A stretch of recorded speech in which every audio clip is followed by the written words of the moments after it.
So we have new poll numbers from YouGov and Data for Progress, and I think this is really, really good news for the left.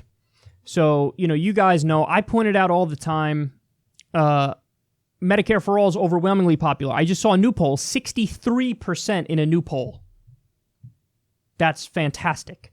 Free college, 58%, according to a poll from about a year ago that I saw. I haven't seen one since. A living wage or raising the minimum wage, 80% popularity. And ending the wars, I always point out the fact, the most recent poll I saw on this, and it's quite telling that nobody's really asking about this, was from 2013, and it was on the war in Afghanistan. Only 17% of Americans still wanted to be in Afghanistan. And again, that was 2013, that's 5 years ago. 5 years ago. So imagine what it's like today. 5 years later, we're still there. There's more people there now. There's more. We escalated the war. Obama did, and now Trump did too. So you name the populist left issue, the American people are already on that page.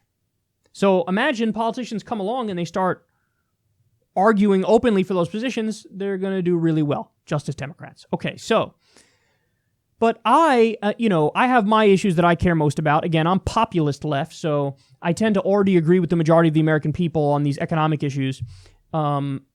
There are some ideas that are coming around now that are potentially even further left ideas that if you asked me about them, I would say, I'm not sure the American people are with that.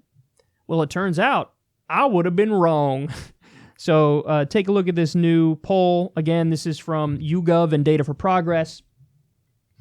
And they broke it down here between rural, suburban, and urban, okay? It says net support for left policies. Now, end cash bail. That's one that I don't think is, immediately clear why that's a good idea. But apparently to people, it actually is immediately clear why that's a good idea. Because what that does is it biases the justice system against poor people and in favor of rich people. If you can afford it, okay. If you commit a terrible crime, you still have the potential to get out and get bail. But if you're poor, there's no way you can afford it, so you're not going to get out. So it biases the system in favor of the rich. Okay, end cash bail. It's plus 17, even in rural America, to end cash bail. Suburban plus 20. Urban in the cities plus 27. Generic drugs. So in other words, what they ask specifically is, should the government be able to make generic versions of drugs that would save you a lot of money if you wanted to take those drugs? So the brand name's too expensive? Okay, well, the government's going to make generic versions and it'll be less expensive. Should that happen? Should the government make generic drugs? Plus 32 in rural America, plus 28 in suburban, plus 31 urban. Wow, overwhelmingly popular. Job guarantee. There's no way this is going to be popular. Well, yes, it is. It's insanely popular. Rural America, plus 31. Suburban America, plus 24. Urban, plus 43. Public internet. Rural, plus 44. Suburban, plus 36. Urban, plus 41. God diggity diggity damn, son. So let me just explain real quick, because the way they did this is a little different from the way I normally discuss polls. But, if something's plus 20, what does that mean? That means that 60% of people are in favor of it, 40% of people are against it. Because the difference there is 20. It's 20 points above water. So plus 20 for people who support a given idea. So that's what this is. So ending cash bail, the government making their own generic drugs to save the public money, a job guarantee, and public internet are all overwhelmingly popular.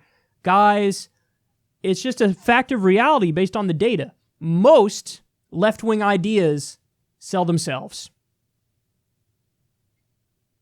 So, again, I said at the beginning of this clip, I wouldn't have guessed that some of these ideas would already be in the positive, but they are. They are. Now imagine you have politicians also making strong cases for these things, even though they're already popular. Then it gets even more popular. So listen, we have the ideas on our side. We just need to argue for them in a coherent, logical way and be clear about it and be aggressive about it.